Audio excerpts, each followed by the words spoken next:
শাসির লোকেরা করিয়েছে না যায় এই ও আচ্ছা আচ্ছা বুঝতে পারছি। আমি তো মনে করছি আমার সঙ্গে শাসির লোকেরা করিয়েছে না ওমর খোদা তাহলে তো রং এনিথিং রং। শোনেন আপনাদেরকে একটু মজা দেওয়ার জন্য বলছি, আমাদের এলাকায় একটা মুরব্বী লোক ছিল, বুঝছেন নি? কথাটা বুঝছেন? ছোট্ট করে বলছি, একদম বাস্তব, আপনাদেরকে খুশি করার জন্য না, মানে মজা দেওয়ার জন্য। তো উনি যে নামাজ পড়তে পারতো না, লোকটা একদম সহজ সরল ছিল, বুঝছেন নি? তো উনি তারাবি নামাজ যে 2 রাকাত করে করে পড়ছে না, তখন রোজার পরে যখন নামাজ পড়তে গেছে, তো আমি আযান দিয়ে নামাজ শেষ করে ফেলছি আমাদের গ্রামের মসজিদে।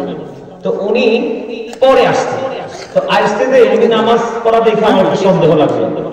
তো সন্দেহ লাগার পর আমি মসজিদের বাহিরের জানালা দিয়ে দাঁড়ায় দাঁড়ায় দেখতেছি মুরব্বী কি করে। এবার দেখতেছি 2 রাকাত করে করে সালাম দিয়ে ফেলতেছে, 2 রাকাত করতেছে সালাম দিয়ে দিতেছে, এই করে করে নামাজ পড়তেছে। তো নামাজ প্রায় কয় রাকাত পড়ছে আমি নিজেও জানি না। তো পরে আমি বললাম, ভাই জোহরের নামাজ তো এইভাবে পড়ে না, একটা থাপ্পড় দেবো না শক্তি ফালাই দেবো, আমারে একটা থাপ্পড় দেবো দাঁতটি ফালাই দেবো সব। আমি বলো ভাই সমস্যা কি? তুই ওই সব কয়দিন শুক্রে শুক্রে আসতে দিন, আমার বয়স চলে 70। কথা বুঝছে কি করছি? বুঝতে পারছে? তো মুরব্বীরা গোলামি করেছে কিন্তু সত্যিকারের প্রেম নিয়ে কিন্তু নিয়মটা জানতো। আল্লাহ কিন্তু নিয়মের দিকে তাকাবে না, প্রেমের দিকে তাকাইয়া বলবে ইউ গো টু প্যারাডাইস, জান্নাতে চলে যাও, জোরে বলো সুবহানাল্লাহ। আর আমরা এখন নিয়ম কানুন সবই জানি, কিন্তু ফাজলামির শেষ কথা কোন না কেন? বিসমিল্লাহ ভালো করে পড়তে পারে না, এক মোল্লার ভক্ত আরেক মোল্লার দুষ্ট, কথা বলেন না কেন? বিসমিল্লাহটা ভালো করে পড়তে, দাদা ভাই কি ভুল বলছি? আমার কথা ঠিক আছে? এই জন্য বলছি আপনাদের আলোচনা শোনা লাগবে আজকে। শিক্ষার কোনো বয়স নেই। আপনি যদি ছাত্র হয়ে বলেন আল্লাহ, গাজী সুলাইমান বলছিল চান্দিনা বিচন্দায় সরকারি প্রাথমিক বিদ্যালয়ের মাঠে মাহফিলে গেলে নাকি আমরা ছাত্র হয়ে যাই, তো ছাত্রদের জন্য তো তুমি জান্নাত কাছে রাখছো, দাও, আল্লাহ দিতে বাধ্য হবে। কারণ এই মেসেজটা তো দিয়েছে রাসূল। কে দিয়েছে? তো আল্লাহ তো সব মেসেজে পাঠাইছে রাসূলের মাধ্যমে, সবগুলো নিবেও রাসূলের মাধ্যমে, এবং কাল হাসরের ময়দানে আপনার আমার ফয়সালাটাও করবে রাসূলের। সে নবীর প্রেমের দরকার আছে না? আরো যদি কোন আছে না? আছে। মান আতাআনি ফাকাদ আতা আল্লাহ ওয়া মান আসানি ফাকাদ আসা আল্লাহ। মান আতাআ আমিরি ফাকাদ আতাআনি ওয়া মান আসা আমিরি ফাকাদ আসানি। হাদিস শরীফ। রাসূল বলেছেন, যে আমাকে মানলো সে আল্লাহকে মানলো, যে আমাকে কষ্ট দিল সে আল্লাহকে কষ্ট দিল। যে রাসূল এবার বলতেছে, দেখেন স্টেজটা দেখেন, মানে প্রথমে বলেছে হাদিস শরীফের প্রথম অংশে, যে আমি নবীকে ভালোবাসলো, যে আমি নবীর ইতাআত করলো, সে যেন আল্লাহর ইতাআত করলো। যে আমি নবীর অবাধ্য করলো, সে যেন আল্লাহর অবাধ্য করলো। এরপরে বলতেছে, যে আমার আমিরের অনুগত্য করলো, যে আমার আমিরকে মানলো, সে আমি নবীকে মানলো। যে আমার আমিরকে কষ্ট দিল, আমার আমিরকে অমান্য করলো, সে আমি নবীকে অমান্য করলো। খেয়াল করছেন বিষয়টা? তার মানে স্টেজটা দেখেন, আল্লাহকে পাইতে হলে যাইতে হবে কার কাছে? রাসূলের কাছে। আর রাসূলকে পাইতে হলে যাইতে হবে কার কাছে? রাসূল প্রেমিক আলেমদের কাছে। আপনি যদি কোন হক্কানি আলেমকে ভালোবাসতে পারেন, আল্লাহ কথা দিয়েছে তোমার জান্নাত নিশ্চিত। কি তোমার জান্নাত? কি আল্লাহ বলতেছেন, join with my dear people, come to my paradise. আল্লাহ বলতেছেন, join with my dear people, আমার প্রিয় লোকদের সাথে যুক্ত হও, কাম টু মাই প্যারাডাইস, আমার জান্নাতে চলে আসো। আল্লাহর কোরআনে আল্লাহ বলেছেন, ফাদখুলি ফি ইবাদি ওয়া দুখুলি জান্নাতি। যারা আল্লাহর ওলিদের, সাহাবায়ে কেরামদের এবং রাসূলের বিরোধিতা করে বিভিন্ন কৌশলে, তারা কখনোই হক্কানি আলেম হতে পারে না। সাবধান হতে হবে আমাদেরকে। ৭২টা ফেরকা থেকে ৭২টা জাহান্নামে, একটা যাবে মাত্র জান্নাতে, যেটা হলো আহলুস সুন্নাত ওয়াল জামাত। আমার রাসূল বলেছেন, আহলুস সুন্নাহ ওয়াল জামাত ইজ দ্য বেস্ট পার্টি। জোরে জোরে কান্না সুবহানাল্লাহ, আরো জোরে। তাহলে আমরা দরুদ এবং জিকির করব কি করব না? আরো জোরে বলেন। আমি আপনাদের সামনে বন্ধু একটু মেরাজ দিয়ে আলোচনা করব, শুনবেন নি? মেরাজ, এই মেরাজ থেকে আপনার আমার জন্য বড় শিক্ষা আছে বন্ধু। তার আগে আমি বলেছি, ওই জিকির নিয়ে একটু আলোচনা করব বন্ধু। নামাজটা আমরা কমার্শিয়াল ভাবে পড়ি, আজকে আমি আপনাদেরকে শিখাইয়া যাই।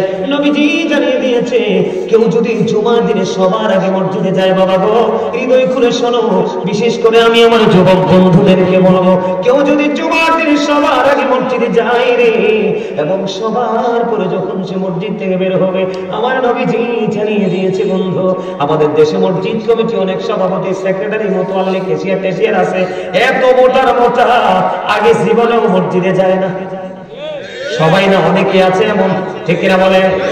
বন্ধুরে আমার, পৃথিবীর দাওয়াত খাইতে, এদিকে যান, পৃথিবীর দাওয়াত খাইতে বড় লোক যায় আগে, আর জান্নাতের মধ্যে দাওয়াত খাইতে যাবে গরিব মানুষ আগে।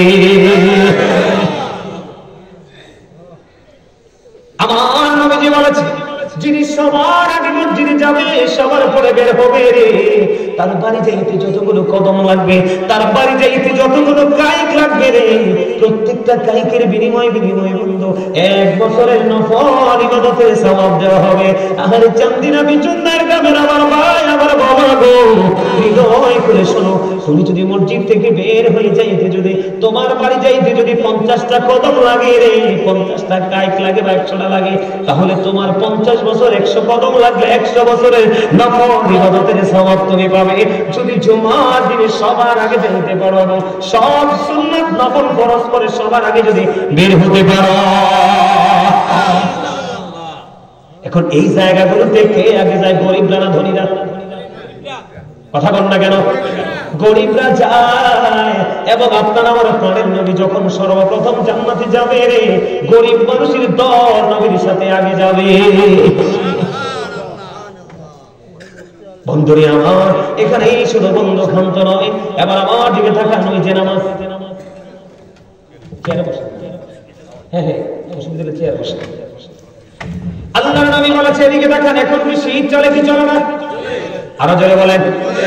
আমার হযরত আবু যর রাদিয়াল্লাহু তাআলা আনহু থেকে হাদিস কানা বর্ণিত, আপনার আমার প্রাণের নবী, দু জাহানের বাদশা নবী সরকারে মদিনা, তিনি বন্ধু বলে দিয়েছে, নবীজি শীতের দিনে বের হলো, শীতের দিনে বের হওয়ার পরে বন্ধু চাইয়া দেখলেন গাছের পাতাগুলো বিরামহীন ভাবে ঝরে ঝরে পড়ে। এবার যখন বিরামহীন ভাবে ঝরে ঝরে পড়ে, নবীজি গাছের ডাল দুইটা ধরলেন, ধরার পরে আবু যরকে একটা ডাক দিলেন। আবু যর উত্তর দিলেন, লাব্বাইকা ইয়া রাসূলুল্লাহ। আপনার আমার প্রাণের নবী যখন ডাক দিলেন, আবু যর উত্তর দিলেন, আমি হাজির, লাব্বাইকা ইয়া রাসূলুল্লাহ, আমি হাজির।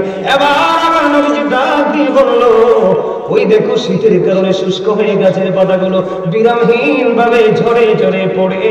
আমার নবীজি ডাক দিয়ে বললেন, বন্ধু, আল্লাহর কোন বান্দা নামাজ নামক জিকিরের মাধ্যমে যদি হৃদয় উজাড় করে নামাজের মাধ্যমে যখন কপালটা লাগাই দিবে সিজদায়, এই শীতের দিনে গাছের পাতার মতো তার জীবনের সবগুলো গুনাহ ঝরে পড়ে যাবে। জিকির করলে লাভ না লস? আরো জোরে বলেন। এই জিকির করার জন্য বন্ধু, এই নামাজ নামক জিকিরটা নবীজি এনেছে মেরাজের রজনীতে। কোন রজনীতে? মেরাজের রজনীতে বন্ধু। আল্লাহ রাব্বুল আলামিন কোরআন শরীফের 15 পারা সূরা বনী ইসরাঈলের প্রথম নম্বর আয়াতে আল্লাহ বলেছেন, সুবহানাল্লাযী ইয়াসরা বি'আবদিহি লাইলান মিনাল মাসজিদিল হারাম ইলাল মাসজিদিল আকসাল্লাযী বারাকনা হাওলাহু লিনুরিয়াহু মিন আয়াতিনা। আল্লাহু আকবার। আর জোরে কোন আল্লাহু আকবার। আল্লাহ রাব্বুল আলামিন বলছে, বন্ধু, পবিত্রতা ওই সত্তার যিনি তার আপন প্রিয় বান্দা এবং তার প্রিয় হাবিব মুহাম্মদ রাসূলুল্লাহ সাল্লাল্লাহু আলাইহি ওয়াসাল্লামকে মসজিদে হারাম থেকে মসজিদে আকসা পর্যন্ত বন্ধু ভ্রমণ করিয়েছেন। আল্লাহ বলতেছেন, যার পাশ আমি বরকতময় করে দিয়েছি, যেন আমি আমার হাবিবকে আমার নিদর্শনগুলো দেখাইতে পারি। বন্ধুরে আমার, নবীজির মেরাজ হয়েছে 50 বছর 3 মাস বছর বয়স যখন, রজব মাসের 26 তারিখ দিবাগত রাত্রে, মানে 27 তারিখে আমার আপনার প্রাণের নবী বন্ধু উম্মে হানির ঘরে ঘুমন্ত। জিবরিল আসলো, মিকাইল আসলো, এসে দেখলেন বন্ধু মেহানির গড়ে আমার নবী। জিবরাইল ডাক দিলেন, ইয়া রাসূলুল্লাহ, ইয়া হাবিবাল্লাহ, নবী গো, ও প্রাণের নবী, আজকে তো আপনার দাওয়াত আল্লাহর বাড়িতে। সুবহানাল্লাহ বলেন না, আরো জোরে বলেন না সুবহানাল্লাহ। আপনারা কি বিরক্ত হন? তাহলে সুবহানাল্লাহ যদি আস্তে বলেন তাহলে তো বুঝবো আপনারা বিরক্ত হন। সুবহানাল্লাহটা কিন্তু আপনাদের জন্য আজকে জান্নাতের খাবার। খাবার তো দেহে ঢুকবে না, ঢুকবে রুহে। কোথায়? কোথায়? তো রুহের মধ্যে ঢুকলে বুঝবেন কেমনে? যার মধ্যে দেখবেন রুহের প্রশান্তি আসছে, তখনই মনে করবেন যে আপনি সাকসেস হয়ে গেছেন। যদি মনে করেন যে আপনার প্রশান্তি আসে নাই, তাইলে আপনাকে মনে করতে হবে আপনি ওই স্টেজ পর্যন্ত যাইতেই। আপনারা আমাকে একটু সুবহানাল্লাহ আলহামদুলিল্লাহ বলে বলে আপনারা আমাকে একটু উৎসাহ দিবেন। আমি অনেক আলোচনা করবো আজকে, কারণ আরিফ ভাই আমাকে অনেক মহব্বত করে দাওয়াত দিয়েছে। আপনাদের কি আলোচনাটা মহব্বত লাগে? আলোচনা মহব্বত লাগা মানে আল্লাহ রাসূলের মহব্বত লাগা, ঠিক না ভাই? ঠিক। চা খাওয়া না ভাই আছে? খা নাই কিছু কইতাম না, দেন দেন আও এই অন যদি চা না খাই কিছু হয়ে যায়, উপায় আছে নি কমছেন? আল্লাহ কইব তুমি কামটা ভালো করো না, খান আই কিছু কইতাম না, যত্ন করে কাফি করে দেন, খাই খাই ওয়াজ বন্দি হলো। আলহামদুলিল্লাহ, আলহামদুলিল্লাহ। আর জোরে বন্ধুরি আমার আলোচনার একটা আনা করবো, আপনারা মনটা দিয়ে শুনবেন। অনেক কিছু আপনারা শিখতে পারবেন, আমি মনে করি এগুলো আপনাদের জানা আছে, শোনা আছে বন্ধু। আরো যদি শোনেন ত্রুটিগুলো কি হয়ে যাবে, দূর হয়ে যাবে। এবার কি করেন? জিবরিল এসে ডাক দিলেন, ইয়া রাসূলুল্লাহ, ইয়া হাবিবাল্লাহ, নবী গো, ও প্রাণের নবী, আজকে তো আপনার দাওয়াত, আপনি ঘুমান। ও বন্ধু, নবীজির এই জায়গাতে একটা মজার জায়গা আছে, মর্যাদা বোঝার জন্য এটা না বললেই না। আল্লাহ রাব্বুল আলামিন 1,24,000 নবী রাসূলের মধ্যে 8 জন নবীকে আল্লাহ শরীয়ত উপাধি দিয়েছেন। এর মধ্যে একজন হলো বন্ধু মূসা কালিমুল্লাহ। মূসা আল্লাহর সাথে কথা বলেছেন, মূসা স্পোক টু আল্লাহ। মূসা বলেছেন রব্বি আরনি, আল্লাহ বলেন না তারানি। মূসা আল্লাহকে দেখতে চায়, আল্লাহ বলেন না মূসা না, তোমার সাথে দেখা হবে না, সম্ভব না। খেয়াল করেন, মূসা দেখতে চেয়েছেন, আল্লাহ বলেছেন না না, তোমার সাথে দেখা হবে না। আমরা কত দামি, আমাদের মর্যাদা কত, আমাদের ইজ্জত কত, আমাদের সম্মান কত, কাল হাসরের ময়দানে দেখতে পাবেন যারা নবীকে ভালোবেসে নবীর আদর্শের মাধ্যমে আল্লাহর দিদার চেয়েছে, তাদের মর্যাদা কত আকাশচুম্বী হয়, অবাক হয়ে যাবেন বন্ধু। আর মূসা নবী আল্লাহকে দেখতে চাইলেন, আল্লাহ বললেন না না, দেখা হবে না। কিন্তু কোরআন শরীফের 15 পারা সূরা বনী ইসরাঈল খুলে দেখলাম, আমার নবী তো আল্লাহকে দেখতে চাইনি। আমার আল্লাহ বলে, হাবিব, আমি বড় ভালোবেসে বানিয়েছিলাম, আপনাকে সবার আগে আমি বানিয়েছি এবং সবার পরে আপনাকে পাঠিয়েছি। আমি আল্লাহ ছিলাম একা, আমার একা একা ভালো লাগে না, এই জন্য আমি আশিক হয়ে আমার মাসুক বানাইছি। আল্লাহ রাব্বুল আলামিন নিজেই দাওয়াত দিয়েছেন আল্লাহর হাবিবকে যাওয়ার জন্য। ওই দাওয়াতে বন্ধ নিয়ে যাওয়ার জন্য আল্লাহর পক্ষ থেকে জিবরাইল আসলেন, মিকাইল আসলেন। ইয়া রাসূলুল্লাহ, ইয়া হাবিবাল্লাহ, নবী গো, ও প্রাণের নবী, আপনার আজকে দাওয়াতে অ্যাটেন্ড করতে হবে। নবীজিকে বন্ধু উম্মেহানের ঘর থেকে বন্ধু তুললেন, তোলার পরে আবার তাকে জমজমের কিনারায় নিয়ে গেলেন। জমজমের কিনারায় নিয়ে গিয়ে বন্ধু ওনার সিনা মোবারক সাক করা হলো, তার মানে ওপেন হার্ট সার্জারি হলো। আল্লাহু আকবার বলেন, আরো জোরে বলেন আল্লাহু আকবার। আমাদের মধ্যে অনেকে আছে না, ওই যে আমি একটু আগে বললাম, নবীকে ছোট করে কথা বলে, নবীর মানহানি করে কথা বলে, আমাদের মধ্যে আছে না? এমন কথা বলেন না? আপনারা বলেন, কেউ যদি বলে নবী আপনার আমার মতো, আপনারা কি বিশ্বাস করবেন?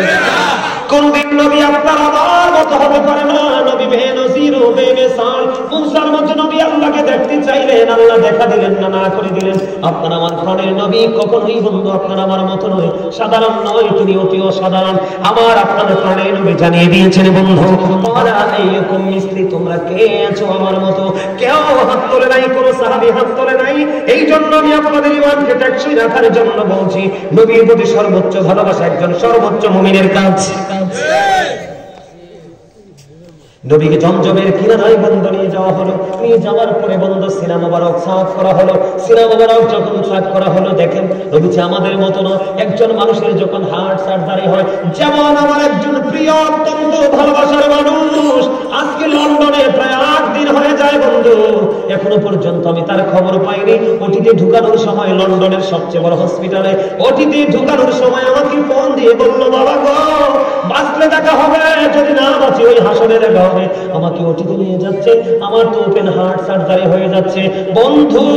আমার হৃদয়টা জ্বলে পুড়ে ছাই হয়ে যায় প্রতিটা মুহূর্তে। কেমন যে আছে সে, এত বেশি ভালোবাসে, এত বেশি মহব্বত করে, আপনারা কল্পনা করতে পারবেন না। তার ভালোবাসা নিয়ে যদি আমি গাজী সুলাইমান বন্ধু ইতিহাস লিখতে পারবো, জোরে জোরে কন্যা সুবহানাল্লাহ। এক্সাম্পল দিলাম, জাস্ট এক্সাম্পল দিলাম। ওই লোকটার এখনো পর্যন্ত আমি খবর পাই না। তাকে আজকে 2 মাস যাবত হসপিটালে ভর্তি রেখেছে, শুধু হার্ট সার্জারির জন্য 2 মাস পরে তাকে অতিথি নিয়েছে বন্ধু। আর আপনার আমার প্রাণের নবী, আপনার আমার মতো না, তার প্রমাণ নবীজি এখনই উম্মেহানির গড়ে ঘুমন্ত। এবার কি করলেন, জিব্রাইল ডেকে ডেকে তাকে জমজমের কিনারায় নিয়ে গেলেন। সঙ্গে সঙ্গে মনে করল ইনজেকশন দেওয়া হলো না, কোনো কিছু করা হলো না। আল্লাহর কুদরতে বন্ধু ওপেন হার্ট সার্জারি হয়ে গেল। নবীজি কিন্তু অজ্ঞান না, নবীজির সেন্স আছে, নবীজি সব কিছু বন্ধ দেখতে পাইলেন। ওই এখান থেকে ভিতর থেকে সব কিছু বের করার পরে জমজমের পানি দিয়ে সুন্দর করে ধুইলেন। এটার মধ্যে আরো অনেক হিকমত ঢুকিয়ে দিলেন। আবার বন্ধু যেমনি নামিয়েছে তেমনি সেটিং করে দিলেন। অটোমেটিক্যালি আল্লাহর কুদরতে আবার বন্ধু হার্ট এক্সাস্ট হয়ে গেল। পৃথিবীতে আমি আজকে আপনাদের বিচুন্দের সরকারি প্রাথমিক বিদ্যালয়ে চান্দিনা থেকে বলে যাই, পৃথিবীর কোনো মানুষ কোনো আলেম বলতে পারবে না, যেই ঘরানার আলেমই হোক বন্ধু, সুন্নি হোক কওমি হোক, যেই দলেরই হোক, কোনো আলেম বলতে পারবে না নবীজিকে যখন সার্জারি করা হয়েছিল একটা বার আমার নবী বলেছেন এটা বলে নাই। এখান থেকে কি বোঝা যায় নবী আপনার আমার মতো নয়, ঠিক কিনা বলে? আমরা বিশ্বাস করি তো, এটা বিশ্বাস করে তাহলে 100% ইমানদার বন্ধু। এখান থেকে বন্ধু ওপেন হার্ট সার্জারি হলো। ও বন্ধু বিচক্ষণতা দেখেন, এখান থেকে যখন বের হয়ে গেল এবার নবীজিকে প্রস্তুত করা হলো, বোরাকে সাওয়ার হবে। নবীজি সুন্দর করে উজু বানালেন। উজু বানানোর পরে বন্ধু মসজিদে প্রবেশ করলেন। বন্ধু নামাজ পড়লেন। নামাজ শেষ করার পরে অনেক লম্বা ঘটনা, গুরুত্বপূর্ণ জায়গাগুলো তুলে ধরবো। এবার যখন মসজিদ থেকে নামাজ পড়ে যখন নবীজি বের হলেন, আমাদের ছোট্ট একটা অপারেশন হইলে মিনিমাম 3 মাস বেড রেস্ট দেয়, কথা বল না কেন? নবীজি সঙ্গে সঙ্গে উযু বানালেন, নামাজ পড়তে গেলেন। নামাজ শেষ করে বৈজান মসজিদের গেটে দাঁড়ায় দেখে বুরাক এসে হাজির। জিবরিল ডাক দিয়ে বললেন, ইয়া রাসূলুল্লাহ, ইয়া হাবিবাল্লাহ, নবী গো, বুরাক আপনার জন্য প্রস্তুত আছে। ইয়া রাসূলুল্লাহ, প্রস্তুত হতে হবে, রেডি হতে হবে, রওনা দিতে হবে। আপনার জন্য আপনার প্রভু, আপনার মালিক অধীর আগ্রহী আছে। এবার বোরাক যখন নবীজির মসজিদের দরজা থেকে দেখলেন, দরজা থেকে মসজিদের দরজা থেকে বোরাকটার দিকে তাকায়া নবীজির চোখ দুইটা দিয়ে চক্ষু মুবারক দিয়ে বন্ধু ঝর্ণার মতো পানি বেয়ে বেয়ে পড়ছে। নবীজি কান্দে, মনে হয় যেন চক্ষু দুইটা বন্ধু ঝর্ণা হয়ে গেছে। নবীজি যখন কান্দে আমার আল্লাহ একটা জিবরাইলকে ডাক দিলেন, রে জিবরাইল, আমি তো পাঠিয়েছি তোমাকে আমার হাবিবকে আমার কাছে নিয়ে আসার জন্য। রে জিবরাইল, তুমি চাইয়া দেখো আমার হাবিবের চক্ষু দুইটা দিয়ে ঝর্ণার মতো পানি বিসর্জন দিচ্ছে। কেন রে, কেন রে? এমন প্রেমময় মুহূর্ত, এমন আনন্দের মুহূর্তে, এমন সময় আল্লাহর স্বামী আল্লাহর সাথে আমার হাবিব দেখা করবে, কান্নার কথা নয়। কেন কান্দে রে? এবার জিবরাইল ডাক দিয়ে বললেন, ইয়া রাসূলুল্লাহ, ইয়া হাবিবাল্লাহ, নবী গো, ও প্রাণের নবী, আপনি কেন কান্দেন? আপনার মালিক জানতে চায়। এবার জিবরাইলকে আমার নবী একটা ডাক দিয়ে বলল, জিবরাইল, আমার কান্নার কারণ তুমি জানতে চাও গো? আমার কান্নার কারণ হলো রে জিবরাইল, আজকে আমার জন্য আমার আল্লাহ বোরাক পাঠিয়ে দিল। আমি এই মহাশূন্য পাড়ি দেব। একটা আসমান থেকে আরেকটা আসমানের দূরত্ব প্রায় 500 বছরের রাস্তা। এখান থেকে একটা করে করে 7ম আসমান পাড়ি দেব। সিদরাতুল মুনতাহায় গিয়ে আমি ট্রানজিট নিব। ওখান থেকে বোরাককে ছেড়ে দিয়ে আমি রফাকে রওনা হব। এত নিয়ামতে পরিপূর্ণ বোরাক আমার জন্য বরাদ্দ করলো। ও জিবরাইল, এই বোরাক বুরাক দেখে আমার কান্না পায়। আমি কান্দি এই জন্য আমার উম্মতগুলো প্রত্যেকের কবর থেকে হাসরের ময়দানটা 50,000 বছরের রাস্তা হবে রে। ও জিবরাইল, আমার গুনাহগার উম্মতগুলোর জন্য ফুলসিরাতের ফলটা কমপক্ষে 30,000 বছরের রাস্তা হবে রে জিবরাইল। আমি যখন বুরাক দেখলাম আমার কলিজা ছিঁড়ে যায়। আমার উম্মতগুলোর কথা মনে হয়ে গেল, আজকে আমার জন্য মালিক তুমি বুরাক পাঠিয়ে দিলা। আমার উম্মতগুলো খালি পায়ে উলঙ্গ অবস্থায় কেমন করে 50,000 বছরের রাস্তা পাড়ি দিবে গো। এই চিন্তা করে আমার কান্না চলে এসেছে। আমার আল্লাহ জিবরাইলকে ডাক দিয়ে বললেন, জিবরাইল আমার হাবিবকে জানিয়ে দাও। জিবরাইল আমি আল্লাহ কথা দিলাম আমার হাবিবকে টেনশন করতে না করো, আমার হাবিবকে টেনশন ফ্রি থাকতে বলো। আমি আল্লাহ কথা দিলাম জিবরাইল আমার হাবিবকে জানায়া দাও আমার হাবিবের সবচেয়ে প্রেমিক যারা আমি তাদের জন্য কাল হাসরের দিন কবর থেকে হাসরের ময়দানে আসার ব্যবস্থা করব।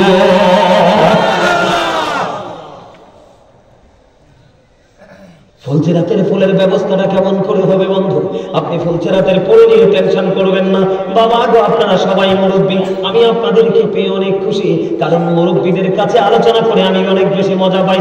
আপনারা বিশ্বাস করবেন আমার যত ভক্ত সব বন্ধু, নারী বলেন পুরুষ বলেন, মুরব্বী ছেলে খুবই কম, কারণ ছেলেরা এগুলোর কথা মজা বন্ধু বোঝে না। আমি আপনাদেরকে বলে যাই, সকাল নাই, বিকাল নাই, দুপুর নাই, সন্ধ্যা নাই, ফরজ ওয়াজিব আমলের ফাঁকে ফাঁকে যখনই টাইম পাবেন আপনি তখনই নবীর প্রেমে দরুদ পড়বেন। ও বন্ধু, আপনাদেরকে বলি, জিবরাইল আলাইহিস সালাম কথা দিয়েছে, যেই ব্যক্তি প্রাণ উজাড় করে নবীকে ভালোবেসে বন্ধু প্রাণ উজাড় করে জীবন ভর দরুদ সালাম নবীজির কদমে পাঠিয়ে দিবে, জিবরাইল বলে দিয়েছেন আমি আমার পাকাটা প্রশস্ত করে দেব, আর তোমরা নবীর প্রেমে ফুলসিরাতের পোলটা পার হয়ে যাবে। এবার বন্ধু ফয়সালা হয়ে গেল, নবীজি শান্ত হয়ে গেলেন, রওনা দিবে যাওয়ার জন্য। এবার যখন বুরাকের কাছে গেলেন, বুরাক একটু নাচানাচি শুরু করেছে, বুরাক একটু ভিন্ন আচরণ শুরু করলো।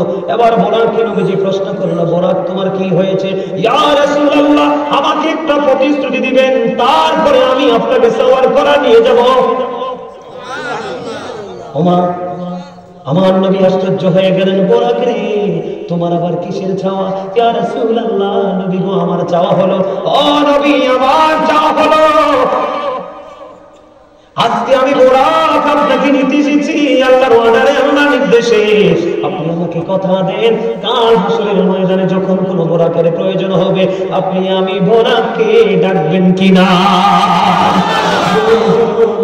সুবহানাল্লাহ। আমার নবী বলে, বুরাক তুমি কি বললা? কেন কেন তুমি আমার ডাক শুনতে চাও কেন রে বুরাক? তোমার কি মনে কি হয়েছে?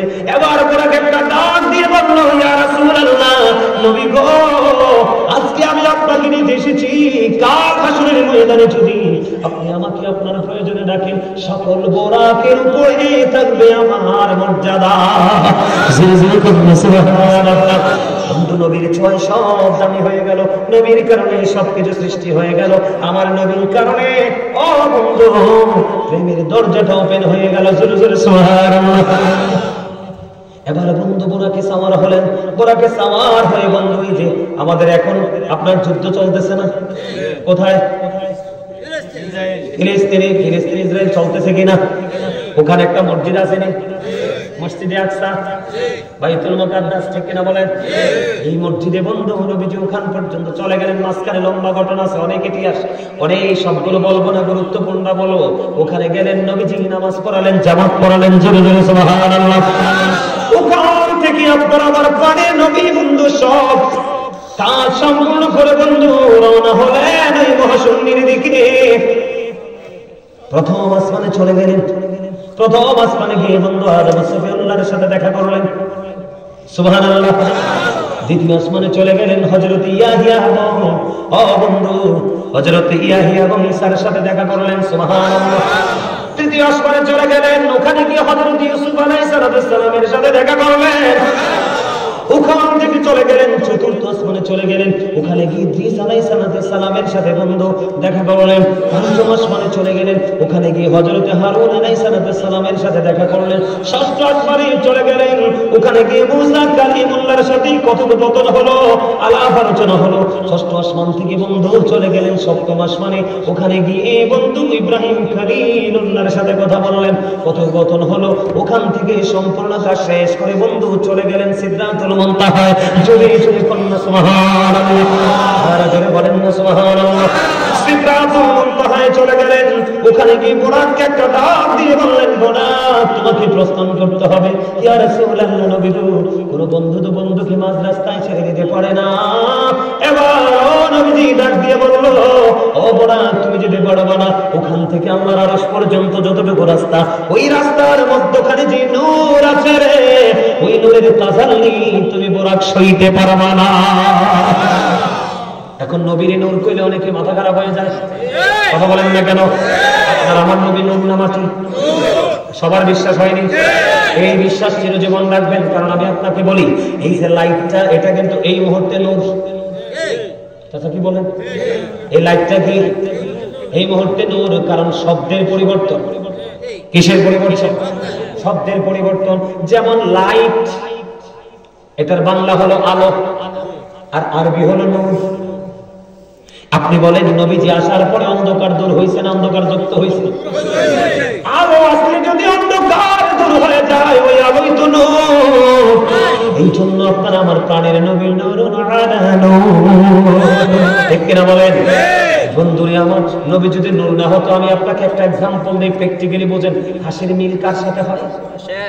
হাঁসের সাথে। গরুর মিল কার সাথে? মহিষের মিল কার সাথে? মহিষের সাথে। বাঁশের মিল দেখবেন, বাঁশের সাথে জলে মারলে লেগে যায়, ঠিক কিনা বলেন? কাঠের মিল কাঠের সাথে। যেমনি বন্ধু যারা সুতার আছে, মিস্ত্রি আছে, তারা যেইভাবে চাইভাবে গঠন করতে পারে কাঠ। বন্ধুরে আমার, এই যে আপনার আমার লোকাল ভূমিতে বৃষ্টি যখন পড়ে, ওই বৃষ্টির পানি গুলো নালা দিয়ে নেমে বন্ধু নদীর পানির সাথে মিশে যায়, কারণ যাতে যাতে মিললে এক হয়। কথা বলেন না কেন? নবী যদি মাটি হয়, তাহলে নূর বন্ধু সইতে পারবে না। আপনাদেরকে আমি আরেকটা এক্সাম্পল দেই। আকাশের মধ্যে 200 crore গ্যালাক্সি আছে, আকাশের মধ্যে 200 কোটি ছায়াপথ আছে, প্রত্যেকটা ছায়াপথের মধ্যে 10,000 কোটি করে তারা আছে। এর মধ্যে একটা তারকার নাম হলো নিউটন স্টার। এই নিউটন স্টার তারাটার একটা চামচ পদার্থের ওজন হলো 1000 মিলিয়ন টন। বন্ধুরে আমার, আমি আপনাদেরকে বুঝাইতে চাই, আকাশ যে স্থানান্তর করছে, কোনো খোটা আসেনি, কোনো খুঁটি আসেনি, কোনো খুঁটি নাই। আকাশ এত ওজনটা বহন করতে পারে, কি করতে পারে? কিন্তু বন্ধু, আসমানকে যখন আল্লাহ কোরআন দিতে চাইলেন, আসমান ডাক দিয়ে বলো, আল্লাহ আমি কোরআন সইতে পারবো না, কারণ এটা আল্লাহর অভিমানী নূর। এই নবীর পরিচয় হয়ে যাবো, লোড নিতে পারবো না। জমিনকে বললেন, জমিনও নিলেন না। কিন্তু এই কোরআন আসলো আপনার আমার প্রাণের নবীর কাছে, তাহলে আল্লাহর কোরআন হলো এক নূর, আল্লাহর হাবিব হলো আরেক নূর। এই জন্য একটার কাছে আরেকটা স্থানান্তরিত হয়েছে। আপনাদের আমার কথাটাকে বুঝে আসেনি? যদি বুঝে না আসে আমাকে বলবেন। কথা কি বুঝেন নাই? একটা মাস্টার আর একটা মাস্টারের সাথে প্রেম হবে, অন্য কারোর সাথে হয় না। যদিও হয়, মনে করবেন স্বার্থের, কথা কয় না? একটা ধনীর আর একটা ধনীর সাথে বন্ধু সম্পর্ক হয়, যদি যদি লোকাল নিচে হয়, তাহলে বুঝবেন স্বার্থের। আমার কথাগুলো প্র্যাকটিক্যালি বলছি যেন আপনাদের বুঝতে কোনো অসুবিধা না হয়। বন্ধু এবার ওখান থেকে চলে গেলেন, আপনার আমার প্রাণের নবী বুরাককে বিদায় করলেন, রাফাত পাঠিয়ে দিলেন, রাফাতের মাধ্যমে চলে গেলেন আপনার আমার নবী আল্লাহর আরশ পর্যন্ত। বন্ধু মজার খবর দেখেন, যখন আল্লাহর হাবিব, যখন আল্লাহর আরশে বন্ধু ঢুকবে, প্রবেশ করবে, তখন আল্লাহর হাবিব পা মোবারক থেকে জুতা মোবারক, পা দুটা মোবারক বলতে চায়। যখন পা দুটো মুবারক খুলতে চাইলেন, আল্লাহ বলে না, হবে না, না না, আপনার পা দুটো মুবারক খুলবেন না, আপনি পা দুটো মুবারক নিয়ে আমার আরশে প্রবেশ করেন। খেয়াল করছেন আমাদের নবীর দাম কত? নবী গো, আপনার জুতা মোবারক খুলতে হবে না, আপনি জুতা মোবারক নিয়ে আমার আরশে প্রবেশ করেন। তখন আমার নবীজি একটা ডাক দিয়ে বললেন, আল্লাহ ওই যে মূসা নবী যখন কোহিতুরে গিয়েছিল, আপনি বলেছিলেন মূসা তুমি জুতা খুলে যাও, ওই কোহিতুরের তুলনায় আপনার আরশের দাম অনেক বেশি গো, আমি কেমন করে জুতা নিয়ে প্রবেশ করব?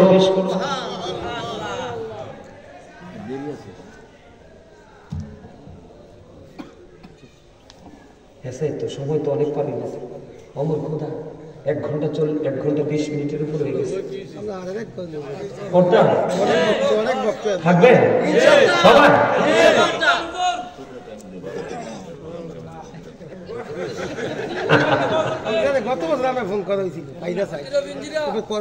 আলহামদুলিল্লাহ বলেন। আলোচনাটা ভালো লাগে না? নবীর কথা শুনতে দেখবেন এমনিতেই মজা লাগে। কারণ মজা লাগার কারণ আছে, আল্লাহ বলতেছে আমার হাবিবের মধ্যেই আমি আছি। তার মানে হাবিবের আসলে আমার ভালোবাসা হয়ে যাবে। আমার হাবিবের কাছে আসলেই তোমরা আমি আল্লাহর কাছে চলে আসবে। সুবহানাল্লাহ বলেন না? বন্ধুরে আমার মজার খবর, আমি আপনারা বিরক্ত হইেন না, বিরক্ত করে আলোচনা করা যাবে না। আমার নবীজি জানিয়ে দিয়েছেন বিরক্ত করে আলোচনা করো না। যেখানে মুসল্লিরা শুনতে চায় না সেখানে ওয়াজ চলবে না। বন্ধুরে আমার দিকে তাকান, আমি একবারে মূল জায়গাগুলো তুলে ধরলাম। আমার নবীজি একটা ডাক দিয়ে বললেন, আল্লাহ আপনি মুসা কালিমুল্লাহকে যখন কি বলেছিলেন কোহিতুরে যাইতে, জুতা খুলে যাইতে বলেছিলেন, আপনার ওই কোহিতুরের তুলনায় আপনার আরশের দাম এত বেশি গো, আমি কেমন করে জুতাগুলো নিয়ে প্রবেশ করব? আমার আল্লাহ একটা ডাক দিয়ে বলে, হাবিব হাবিবি গো, আল্লাহ রাব্বুল আলামিন বলতেছে, আল্লাহ হাবিব আমি ওই মুসাকে জুতা খুলে যাওয়ার জন্য বলেছিলাম এই কারণে, কারণ কোহিতুরের মাটি লাগাইয়া আমি মুসার দাম বাড়াবো বলে। আর আপনাকে বলছি আপনি আমাকে জুতা নিয়ে আমার আরশে প্রবেশ করেন, কারণ আমি আজকে আপনার জুতার ধুলি লাগাইয়া আমি আমার আরশের দাম বাড়াবো। রাসূল কি বলতেছে জানেননি? রাসূল বলতেছে, I am from the light of Allah and everything has been created from my light. আমি আল্লাহর নূর থেকে সৃষ্টির সব কিছু আমি আমার নূর থেকে। জোরে জোরে বলুন সুবহানাল্লাহ। তার মানে বোঝা যায় বন্ধু, এবার বন্ধু কি হলো? আল্লাহ এবং আল্লাহর হাবিব একেবারে কাছাকাছি চলে আসলেন। আমার দিকে তাকান বন্ধু, কাছাকাছি যখন চলে গেলেন আপনার আমার প্রাণের নবী, এবার আল্লাহ রাব্বুল আলামিন আল্লাহর হাবিবের দুই কাঁধ মোবারকের মধ্যে আমার দিকে তাকান, এদিকে তাকান, ওয়াজ শুনেন। আল্লাহ রাব্বুল আলামিন আল্লাহর হাবিবের দুই কাঁধ মোবারকের মধ্যে আল্লাহর কুদরতি হাত মোবারক রাখলেন। আর সুবহানাল্লাহ বলেন না, আর জোরে বলেন না সুবহানাল্লাহ। কি রাখলেন? আল্লাহ রাব্বুল আলামিনের কুদরতি হাত আল্লাহর প্রিয় হাবিবের দুই কাঁধের মধ্যখানে বন্ধ রাখলেন। হাদিস শরীফের মধ্যে এসেছে বন্ধু, হাদিস এসেছে বুখারী শরীফের মধ্যে। আমার নবীজি বলতেছে, আমার মালিক যখন তার পবিত্র হাত মোবারক আমি নবীর দুই কাঁধের মধ্যখানে যখন রাখলো, রাখার পরে আমার বুক পর্যন্ত আমি প্রশান্তি অনুভব করেছি, আমার বুক পর্যন্ত প্রশান্তি চলে এসেছে। আমাকে আল্লাহ রাব্বুল আলামিন কেন হাতটা রাখলেন এটা জানার দরকার আছে না নাই? এমনি এমনি তো বন্ধু হাত রাখিনি। আমার নবী যখন আল্লাহর কাছাকাছি চলে গেলেন, আল্লাহ ডাক দিয়ে বললেন, হাবিব আপনি বলে দিন আসমানে ফেরেশতারা কি নিয়ে কথা কাটাকাটি করছে? আমার নবী একটা ডাক দিয়ে বললেন, আল্লাহ গো আপনি তো ভালো জানেন, মালিক আপনি তো ভালো জানেন গো আল্লাহ, আপনি ভালো জানেন। বলতে দেরি রে আমার আল্লাহর কুদরতি হাত আমার নবীর দুই কাঁধ মোবারকের মধ্যে রাখলো, রাখতে দেরি প্রশান্তিটা হৃদয় পর্যন্ত চলে আসলো। আমার আপনার প্রাণে নবী জানিয়ে দিয়েছে, ও বন্ধু তখনই আমি ওই আল্লাহর আরশে দাঁড়াইয়া আমি আসমান এবং জমিনের মধ্যে যা কিছু আছে আমি নবী ওখান থেকে সব কিছু দেখে নিয়েছি। এখন আমরা যদি বলি নবী গায়েবের খবর জানে, অনেকেই মাথা গরম হয়ে যায়। নবী শব্দের অর্থ হলো গায়েবী খবর জেনে হওয়া। অন যদি নাই জানি দিব করতে, কথা বলেন বুঝে আসেনি কথা? আমি যদি এগুলো কোরআন হাদিস থেকে না জানতাম আপনাদেরকে বলতে পারতাম? তো এই জানি বিদায় তো আপনি আমাকে বলে মনে করতে হবে আপনার চাইতে আমি একটু বেশি জানি। কথা বলেন না কেন? তো এটা আপনাকে মানতে হবে। নবী সম্পর্কে অত্যন্ত বিচক্ষণের সাথে অত্যন্ত চিন্তা করে আপনি স্টেপ নেবেন। যেই কোনো লোক যেটা বললে লগে হ্যাঁ হ্যাঁ করবেন না, কারণ কবর তিন রকম হবে। কয় রকম? তিন রকম। একটা হবে ইমানদার, একটা হবে মুনাফিক, একটা হবে বেঈমান কাফের মুশরিক। বেঈমান কাফের মুশরিক এবং মুনাফিকের কবর এমন অবস্থা হবে। তবে যারা নবীকে নিয়ে তামাশা করেছে, কখনো ভালো বলেছে কখনো মন্দ বলেছে, নবীর ইজ্জতের গায়ে চাদরে আঘাত করেছে, তারা হলো মুনাফিক। মুনাফিকরা কবরে যাওয়ার পরে আল্লাহ মাটি থেকে একটা ওয়াদা করবে, মাটি তাকে একটু ভালো করে একটু আদর করো। এবার বন্ধু মাটি এমন ভাবে আদর করবে রে, চতুর্দিক দিয়ে বন্ধু মাটি চাপতে শুরু করবে। বন্ধু হাদিস শরীফের মধ্যে এসেছে, কষ্ট রে কেমন করে বন্ধু সহ্য করব, একটা হাড়ের ভিতর আরেকটা হাড় ঢুকে যাবে, এমনি করে করে বন্ধু কন্টিনিউ আযাব চলতে থাকবে। ওই যে বলেছি লা ইয়ামুতু, মরতে পারবা না, ফিহা ওয়ালা ইয়াহইয়া, বাঁচতেও পারবা না, ওমা হুমান হামিয়া গায়িবিন, পালাইতেও পারবা না। ওরে বিচুন্দায় গ্রামের আমার ভাই আমার বাবা গো, আমার মা বোনদেরকে ডেকে ডেকে বলি, যদি সত্যিকারে নবী প্রেমিক হয়ে যদি তুমি কবরে যেতে পারো, তোমার কবর দৈর্ঘ্য এবং প্রস্থ হবে 70 গুণ প্রশস্ত। নূরের আলোয় বন্ধু বলে যাবে, তোমার জন্য জান্নাতে খাবার বরাদ্দ দিয়েছে আল্লাহ।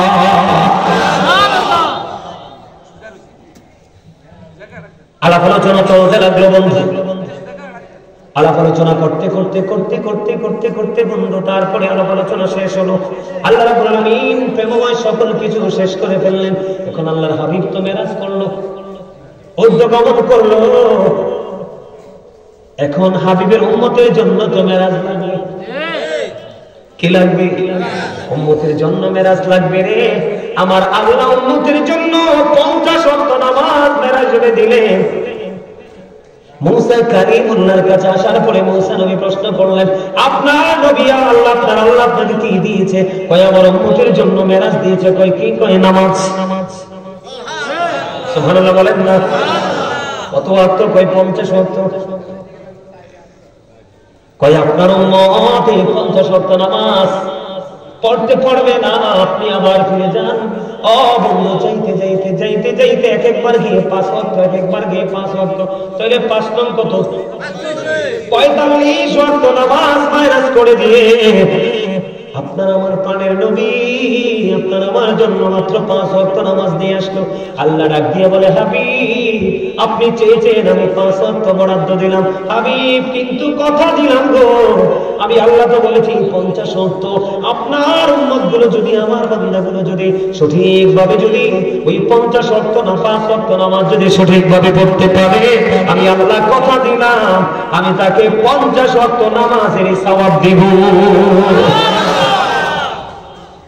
নবীজির মেরাজ আমাদের লাভ হয়েছে কিনা? আরো জোরে বলেন। আমাদের কোনো লস আসেনি, আমাদের কোনো লস নাই, আমাদের লাভ আর লাভ। বন্ধু, এই নবীকে ভালোবাসার দরকার আছে না নাই? এই নবীকে যদি আপনি আমি ভালোবাসি থাকি, তাহলে নবীজি যেটা বলেছে আমরা সেটা করব, যেটা বলেনি সেটা করব না।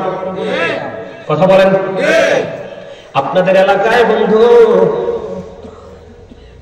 আপনাদের এলাকায় ছেলেরা মা বাবার সাথে খারাপ ব্যবহার করে, বেশি করে। হ্যাঁ, হুজুরটি আরো বেশি করে।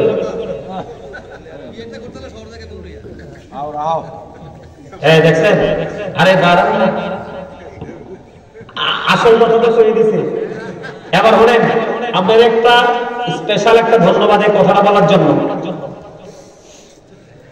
আপনাকে বলি, এই সবাই শুনে যান, আজকে কিয়ামতের আলামতের মধ্যে অনেক আলামত তো আছে, এর মধ্যে একটা আলামত হলো বন্ধু, মোল্লা সাহেবেরা, আমার নবী বলেছেন কিয়ামতের আগে একটা